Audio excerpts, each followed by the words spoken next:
Let's see this question. The question is saying that a 2 kg mass lying on a table is displaced in horizontal direction through 50 centimeter.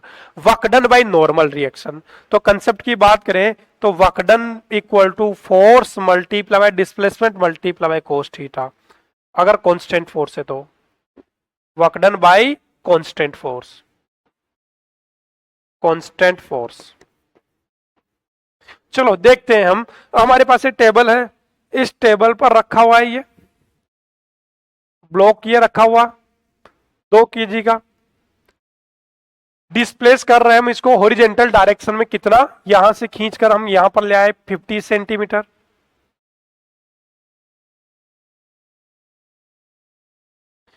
चलो work done by normal force. तो normal कहां लग रहा होगा? N ऊपर और mg नीचे.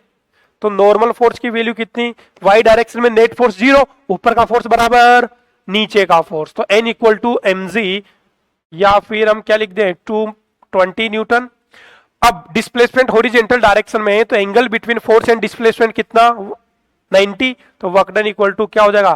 Force multiply by displacement multiply by cos 90 degree. Cos 90 की वैल्यू कितनी होती है? 0. तो वर्क डन कितना हो जाएगा? 0. तो work done by normal force, by normal force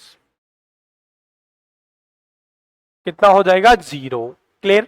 क्योंकि जब भी angle between force and displacement 90 degree हो तो उस केस में वर्क डन कितना होगा? 0.